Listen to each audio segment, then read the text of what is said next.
अस्सलाम वालेकुम मैडम। वालेकुम सलाम। मैडम मैंने आपको तनख्वाह बढ़ाने के बारे में कहा था, आपने इस बारे में कुछ सोचा है? तनख्वाह? कौन सी तनख्वाह? मैडम मैंने आपको पिछले महीने भी कहा था, आपने कहा था कि मैं आपकी तनख्वाह बढ़ा दूंगी, लेकिन अभी तक नहीं बढ़ाई। अच्छा, वो वाली सैलरी?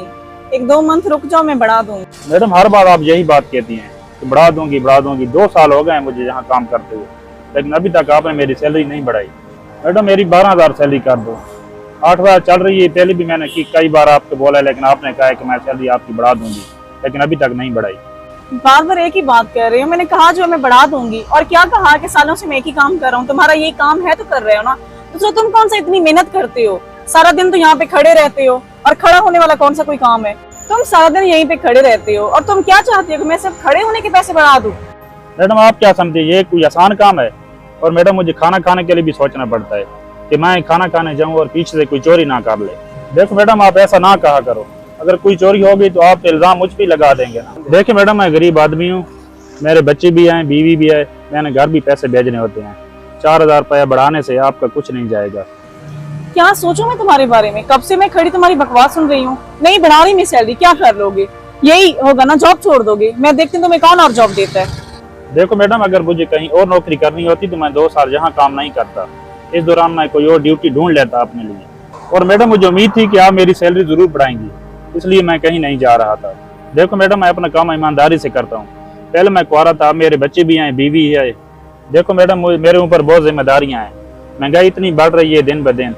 ईमानदारी से काम कर रहे हो ना, तो फिर ईमानदारी से ही काम करते रहो। अगर जरा तुमने बकवास की ना, जो सैलरी तुम्हें मिलती है ना, वो भी तुम्हें नहीं मिलेगी।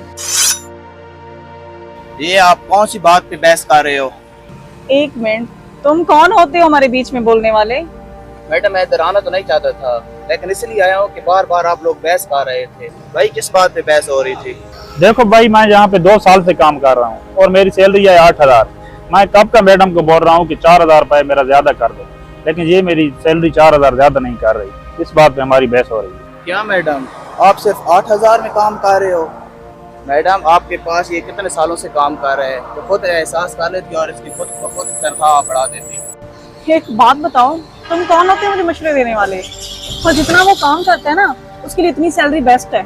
बात सुनो मैडम, आप जो कर रही हो ना इसके साथ बहुत ज्यादा गलत कर रही हो। जो आप इसको सैलरी दे रही हो ना, 8,000 बहुत ज्यादा कम है। इस महंगाई में ये गुजारा कर रहे हैं। तुम मुझे सिखाओगे कि मुझे क्या करना चाहिए और क्या नहीं? कौन हो तुम? मैडम एक मैं वकील हूँ, ठीक है ना। जो आप कर रही हो ना बहुत ज्यादा गलत कर रही हो। हुकूमत ने ना तो मजदूरों की सैलरी बढ़ा दी है, और अभी तक आप लोग इसकी 8,000 ही सैलरी रखी हुई है आपने। मैडम अगर मैं चाहूँ ना, अभी मैं पुलिस को कॉल कर सकता हूँ और बुला सकता हूँ, ठीक है ना। आप सिक्योरिटी गार्ड को इतनी कम तनख्वाह दे रही हो। अगर हुकूमत चाहे ना आपको 2 मिनट में अरेस्ट कर ले। भैया आपकी सैलरी 30,000 बनती है, लेकिन आप इससे 12,000 मांग रहे हो। मैडम आप इसकी सैलरी बढ़ाओगी कि नहीं, या मैं पुलिस को बुलाऊं? आप तो ऐसे गुस्से में आ गए, मुझे कानून का पता नहीं था। आप टेंशन ना ले, मैं इसकी सैलरी बढ़ा दूंगी। और आप भी परेशान हो, मैं इसी मंथ ही आपकी सैलरी 12,000 कर दूंगी। मैडम 12,000 इसको आप क्यों सैलरी दोगी? इसका 30,000 हक बनता है, और 30,000 देनी है आपने। भाई अगर ये आपकी सैलरी ना बढ़ाए ना 30,000, तो मुझे आपने कॉल करनी है, ठीक है ना। नंबर लिख लो मेरा।